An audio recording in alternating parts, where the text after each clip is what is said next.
আদি, মায়ের সাথে এটা নিয়ে কোনো কথা বলেছিস? আমার কিন্তু মনে হয় যে মা এ ব্যাপারে কোনো আপত্তি করবে না।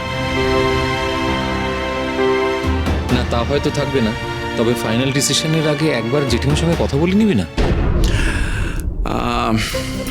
আমি দাভাইয়ের সাথে একমত। আর আমার মনে হয় যে মা এই পুরো ব্যাপারটা যখন জানবে, মা আমাকে ঠিক সাপোর্ট করবে। আর কি জানিস মেজদা ভাই, আমাকে এবার কেউ কিছু বললেও না আমি শুনবো না। আমার জীবনের এই জঘন্য দুর্বলতাটাকে আমি আর আমার জীবনে কোনো রকম ভাবে স্থান দেব না, এটা আমি ডিসাইড করে নিয়েছি। কি হবে, ওই তো একটা ছাপ্পা লাগবে কোর্ট পেপারে, ডিভোর্স, ব্যাস, রোহিণী চ্যাপ্টার শেষ।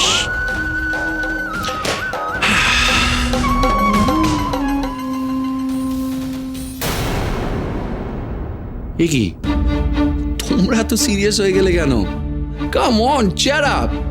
আচ্ছা চলো, আমরা এবার টপিকটাকে একটু চেঞ্জ করি। হ্যাঁ, আর আসল কথাটা কিন্তু আমি বলবো যে এই প্ল্যানটা কিন্তু বড় মামি না হলে পসিবলই ছিল না। মা একদম ঠিক। দাদা গুলি যাচ্ছে সব। মা কি প্ল্যান করেছে? আবার তোদের সঙ্গে প্ল্যান করেছে? এই টপিকটা বল, চুপ করে দাঁড়িয়ে রয়েছিস কেন? বল না আদি প্লিজ।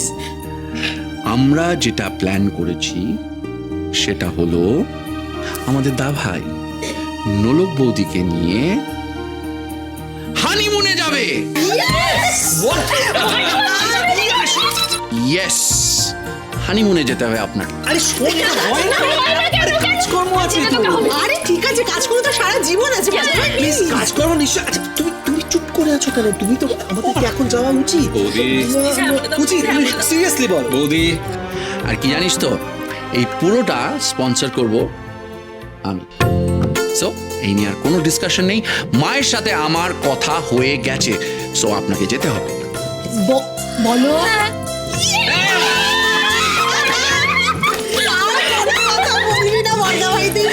ঠিক আছে, আচ্ছা ওকে ওকে। সবাই যখন এরকম করছে, তখন তাহলে যাওয়া যাবে কোথায়? দেশের বাইরে যাই।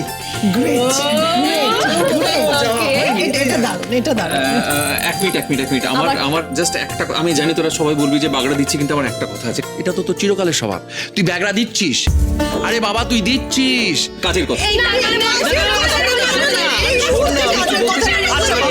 ও বাগড়া দিচ্ছে না। আচ্ছা ওর কথাটা তো শোন। বল প্লিজ, বল। শোন না, আমি কি বলছি যে দেখ, নববর্ষের ঠিক পরে তোর কিন্তু দুটো ইম্পর্টেন্ট কেস আছে, তোকেই হিয়ারিং এ থাকতে হবে। মানে তুই যদি বাইরে যাস, মানে শোন পর্দা ভাই, তুই যদি বাইরে যাস দেশে বেরো, তাহলে একটু সমস্যা না? মানে কিসের সমস্যা? মানে কিসের বাবা আচ্ছা দুটোই হোক। দুটো কি করে হবে? হবে কি করে? না বল প্লিজ বল। দেশের বাইরে যাওয়া হবে না, কিন্তু যাবো কাছে পিঠে কোথাও। হ্যাঁ, আরে যাওয়া নিয়ে তো কথা। আর তার থেকে ইম্পর্টেন্ট হচ্ছে আদির পকেটটা তো খসাতে হবে। বেশ, আমি রেডি আছি এনি টাইম।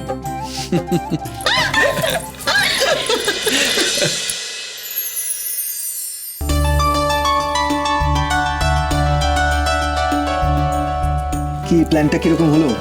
পছন্দ? বেস্ট, খুব পছন্দ হয়েছে। গুড। রাজাকে ছেড়ে বেশি দিন থাকতেও হবে না।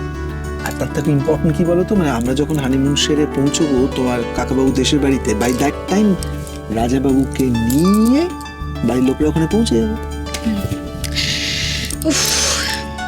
বাড়ির ওপর দিয়ে যেভাবে ঝড় বইল এই কদিন, বাড়ির লোকজনের না একটা হাওয়া বদলের দরকার ছিল। ভীষণ দরকার ছিল, একদম ঠিক বলেছো।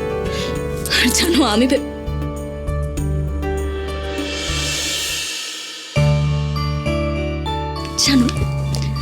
ভেবেছিলাম রাজা এই দুদিন আমাকে না পেয়ে ভীষণ কান্নাকাটি করবে, ও আমাকে যেতেই দেবে না। কিন্তু না, ছেলে আমাদের অমনি রাজি হয়ে গেছে মেঘলা আর ডোনাদের সাথে থাকতে। ভাবো, ভাগ্যিস এই দুটো দিন আমরা আর কিচ্ছু ভাববো না নলক। সব জটিলতা, সব রকমের কমপ্লিকেশনস বাইরে চলে যাবো আমরা দুজন। এই দুটো দিন শুধু আমাদের, শুধু আমাদের। শুধু আমাদের। সেখানে কিন্তু তোমার বই থাকবে না।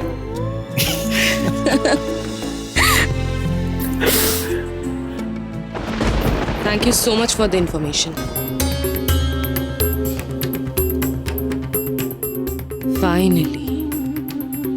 ফাইনালি তোমাকে এই পৃথিবী থেকে মুক্তি দেওয়ার সময় এসে গেছে নোলক।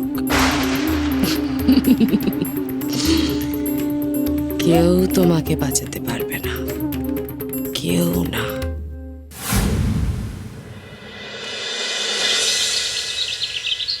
এই দাভাই, দাভাই, কারা ঘুরতে যাবে আর কারা এক্সাইটেড ভাব একবার। চিন্তা কর। কোথায় গেল দাভাই, আচ্ছা ভজহরিদা, ও ভজহরিদা, ব্যাগ গোছানো হলো? আরে আসছি আসছি, এসো তাড়াতাড়ি। সব জিনিস দিয়েছো ঠিক করে গুছিয়ে? সব বুঝিয়েছি, কোনো চিন্তা করতে হবে না। এই শোন না, হ্যাঁ সত্যিকারে আমরা তো এতবার ট্রাই করে পারলাম না, এবার তুই try কর। দাদা কিচ্ছু হবে না। সত্যিকারে কিচ্ছু হবে না। আরে একটু জোরে, ডাকাত পড়েছিল, এরকম করছিস কেন? লেট হয়ে যাচ্ছে দাদা। সবার কথা মা কাকে প্রণাম করবো না? আর শোনো, কোনো অসুবিধা হলে আমাকে ফোন করবে, ওকে? নাম্বারটা মুখস্থ আছে তো তোমার? আমি যদি সকাল এই যে কি হয়েছে এখন আর চিন্তা কমছে না? আরে আমরা তো সবাই আছি, তুমি কেন এরকম চিন্তা করছো বলো তো? দুদিনের জন্য যাবো, ব্যাগের সাইজ তোলে। জানো মামা একদম ছেলে মানুষ, আমাকে ছেড়ে দুদিনও থাকতে পারে না, খালি কাঁদে। তুমি না বড় রুষ্ট হয়ে গেছো, তুমি জানো? ঠিকই তো বলেছে। আচ্ছা আমি বলি কি, তোরা এসব ছাড়, জাস্ট এনজয় কর কটা দিন। ভাই গঙ্গার পাড়ে রেজর্টটা যা বুক করেছি না, you would love it. Thank you. আর নববর্ষের দিন তো আমরা সবাই মিলে যাচ্ছি কাকাবাবুর দেশের বাড়িতে, তাই না? খুব খুব খুব মজা হবে। এই দাবান, আর লেট করলে চলবে না, চল চল চল। তোমরা কি করছো? কি হবে বলো এখন? চল না, চল চল চল। আবার কি আবার হলো? কি হলো?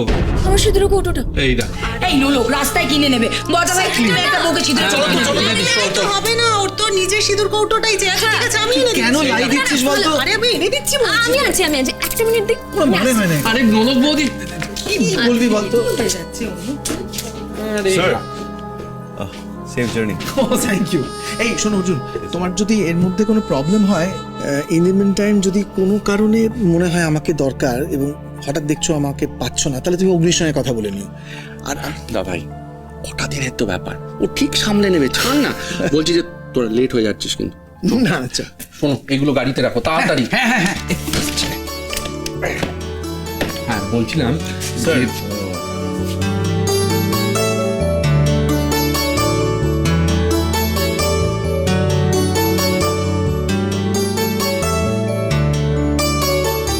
কিন্তু নোলক কোথায় বলো তো?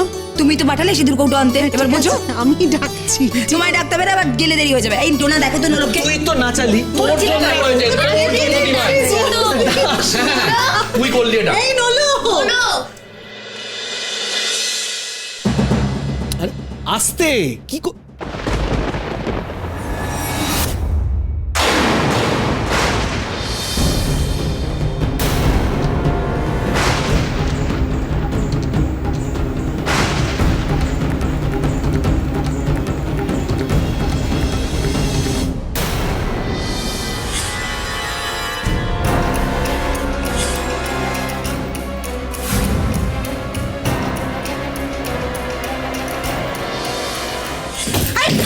ননদ বৌদি, আমার শাখাটা বেড়ে গেল যে।